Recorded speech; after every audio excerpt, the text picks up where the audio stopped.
This is a true crime story based on real events. Some nights are quiet. Some nights change everything. In the peaceful desert hills of Arizona, an elderly woman lived alone in her home. Her name was Nancy Guthrie. She was 84 years old. She had lived a long life. She had family. She had memories. She had a home filled with things she loved. Her neighbors described the area as calm and safe, the kind of place where people leave their lights on at night and feel comfortable sleeping. But one night, that feeling of safety disappeared, and Nancy Guthrie vanished. It was a quiet night in the Catalina foothills near Tucson. The streets were empty. The desert air was still. Most people in the neighborhood were already asleep. Inside her home, Nancy should have been resting peacefully. But something happened during the night. Is something violent, something investigators would later describe as deeply disturbing. When people later entered the house, they immediately noticed something was wrong. There were signs of a struggle near the entrance. Furniture had been moved. Objects were out of place. And then investigators found something even more alarming: blood. The blood was near the doorway of the house. Tests later confirmed that the blood belonged to Nancy Guthrie. For investigators, this was the moment the case changed.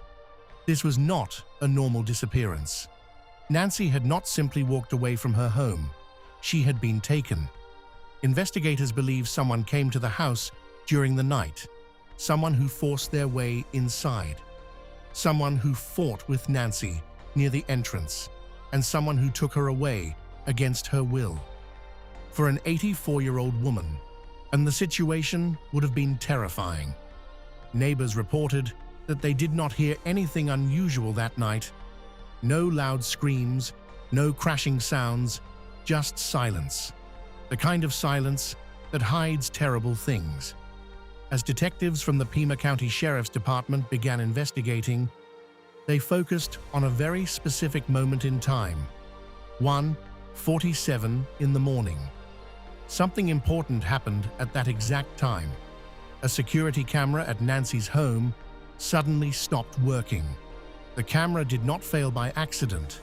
Investigators believe someone deliberately disabled it.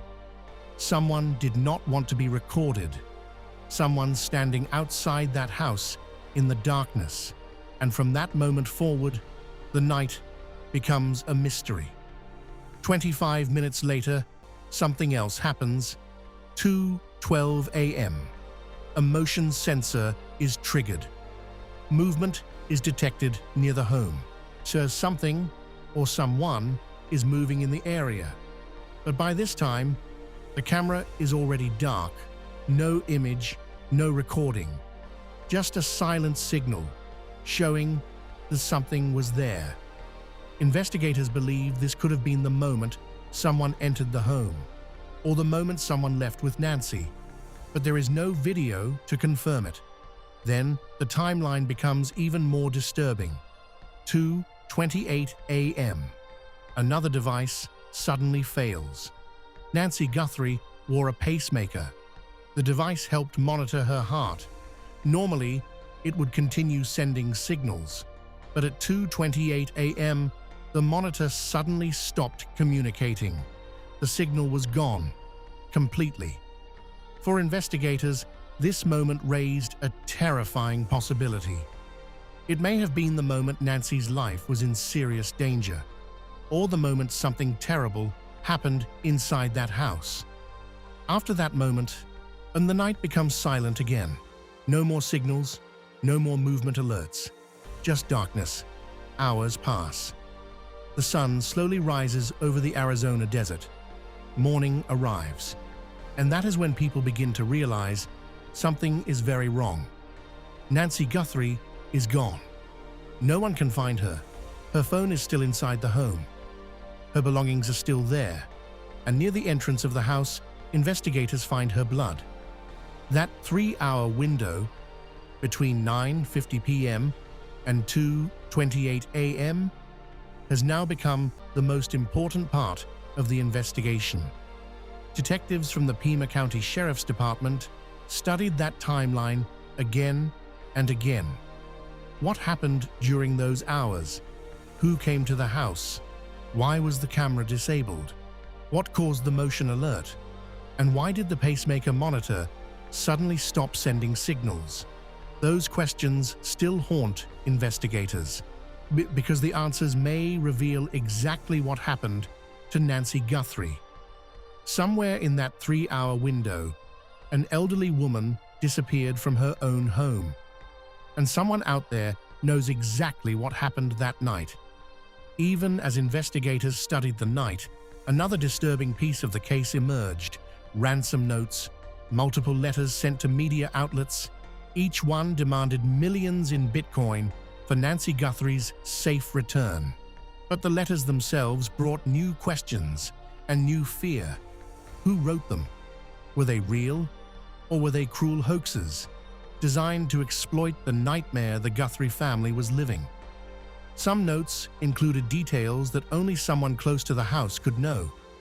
Descriptions of Nancy's clothing, details about her home, specifics that made the investigators take them seriously. Other letters, however, this seemed strange: unclear language, odd spelling, requests that seemed unrealistic. Was it the same person writing all of them, or had someone else caught wind of the case and tried to profit from it? One of the letters reportedly said, "You will have no way of contacting me." Another warned, "If you do not pay, you will never see her again." The family was desperate for proof of life. They had to know Nancy was alive before any payment could be considered.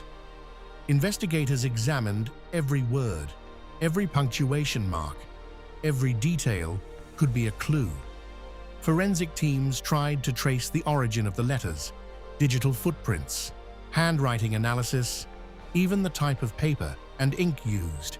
But nothing clearly pointed to the real author, and in the shadows of the case, a cruel uncertainty grew. Were these letters from the person who took Nancy? Or were they just opportunists preying on the fear and grief of her family? The ransom notes only deepened the horror. They reminded everyone that someone out there had targeted an elderly, vulnerable woman. Someone had entered her home. And now, someone, maybe real, maybe fake, was trying to demand millions for her life. For Savannah Guthrie and her siblings, the letters were more than a mystery.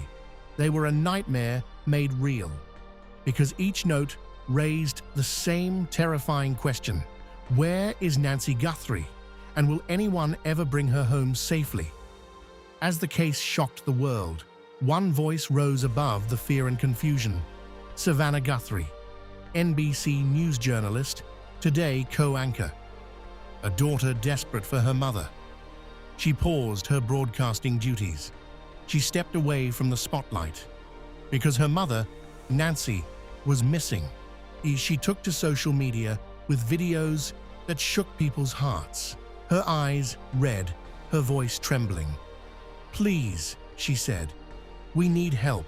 My mother is missing. We just want to know she is safe." She spoke directly to whoever had taken Nancy.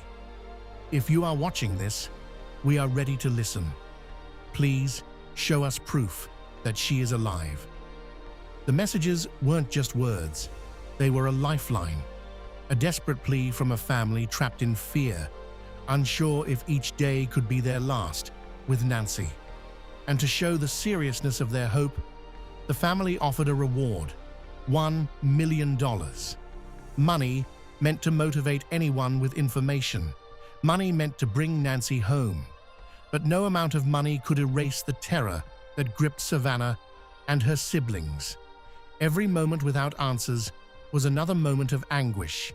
Every hour that passed, the fear deepened. And as the videos circulated worldwide, the story became more than a local mystery. It became a global tragedy. Millions of eyes watched, hearts ached, and messages poured in from strangers hoping to help. But still, Nancy Guthrie remained missing, and her daughter's plea reminded the world just how fragile safety can be. An elderly woman vanished from her own home, leaving her family desperate and the world searching for answers. No one could ignore the fear. No one could turn away, because this was real, and the clock was still ticking. Even as investigators pieced together the night and the ransom letters, questions kept growing. How did Nancy Guthrie disappear? Who was behind it? And why? Theories began to swirl, some terrifying, some almost impossible to believe. One possibility: a planned kidnapping for ransom. But someone knew she was vulnerable. Someone knew she lived alone.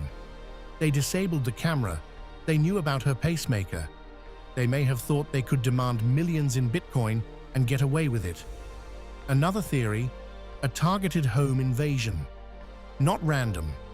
Not a stranger passing by. Someone entered her house knowing exactly what to do, where to go, and what to take, or what to leave behind. Some investigators wondered if it was someone familiar with the house. Maybe a neighbor. Maybe a visitor who had been there before. Someone who knew the layout. Someone who knew her routines. And then there was the chilling possibility of a hoax ransom scheme. People exploiting the tragedy, sending letters, demanding money, spreading fear. But how could anyone be sure which letters were real? And finally, and some worried it could be the work of organized criminals, a carefully executed abduction. Professionals who planned every detail, who covered every trace. Each theory painted a picture more frightening than the last. Because one thing was certain: Nancy Guthrie had vanished. Her family had no answers. The community was terrified.